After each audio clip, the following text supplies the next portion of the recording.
ডিগবৈ ঐতিহাসিক শোধনাগাৰত শোধন ক্ষমতা বৃদ্ধি। ৰাজ্যৰ প্ৰবল দাবীত ঐতিহাসিক ডিগবৈ শোধনাগাৰৰ শোধন ক্ষমতা বৃদ্ধিৰ সিদ্ধান্ত গ্ৰহণ কৰিলে কেন্দ্ৰীয় চৰকাৰে। অহাকালি দেশৰ প্ৰধানমন্ত্ৰী নৰেন্দ্ৰ মোদীয়ে যোৰহাটৰ পৰা ভাৰ্চুৱেলি শোধনাগাৰটোৰ শোধন ক্ষমতা বৃদ্ধিৰ প্ৰকল্পটোৰ শিলান্যাস কৰিব। ইয়াৰ বাবে ডিগবৈৰ জুবলি ফিল্ডত ব্যাপক প্ৰস্তুতি চলাইছে IOCয়ে। নিৰ্মাণ কৰিছে বৃহৎ পেণ্ডেল। উল্লেখযোগ্য যে পূৰ্বৰ 0.65 মেট্ৰিক টনৰ পৰা 1 মেট্ৰিক টনলৈ বৃদ্ধি কৰিব শোধন ক্ষমতা।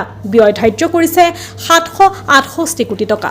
ডিগবৈৰ পৰা নিজুমণি শইকীয়াৰ ৰিপৰ্ট, নিভাজ অসম লাইভ।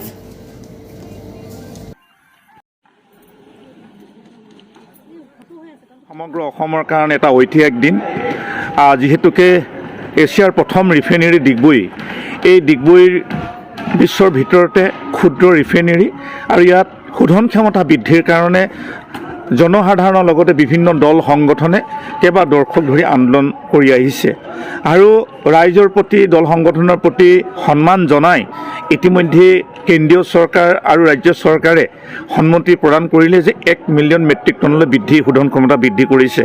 সেয়ে অহাকালিলৈ আমাৰ ভাৰতৰ যশস্বী প্ৰধানমন্ত্ৰী নৰেন্দ্ৰ মোদী ডাঙৰীয়াই আধাৰশিলা স্থাপন কৰিব। লগত মুখ্যমন্ত্ৰী ডাঙৰীয়া থাকিব যোৰহাটত, লগতে পেট্ৰলিয়াম মন্ত্ৰী ডাঙৰীয়া তাত থাকিব। গতিকে আমাৰ কাৰণে এটা শুভ বাৰ্তা কঢ়িয়াই আনিছে আৰু ইয়াৰ কাৰণে ইতিমধ্যে কেন্দ্ৰীয় চৰকাৰে 768 কোটি টকা অনুমোদন দিছে।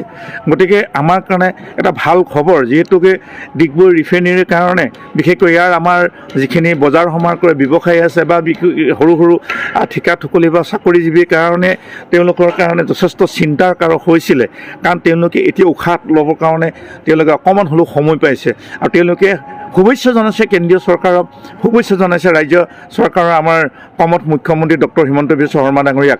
আমি আশা ৰাখিছোঁ অহাকালিলৈ আমাৰ জুবিলি খেলপথাৰত আমি 5,000 লোকৰ সমাগম ইয়াত হোৱাটো বিচাৰিছোঁ আৰু মই আপোনালোকৰ চেনেলৰ মাধ্যমেৰে সকলোকে এই জুবিলি খেলপথাৰত আহিবৰ কাৰণে অনুৰোধ কৰিছোঁ।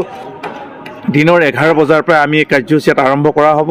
প্ৰথম আমি বিভিন্ন জাতি জনগোষ্ঠীৰ কালচাৰ টিম ৰখা হ'ব, তাৰপিছত প্ৰধানমন্ত্ৰী আৰু মুখ্যমন্ত্ৰী ডাঙৰীয়াৰ সম্প্ৰসাৰণ পোনপটীয়াভাৱে আপোনালোকে যোৰহাটত দেখিব।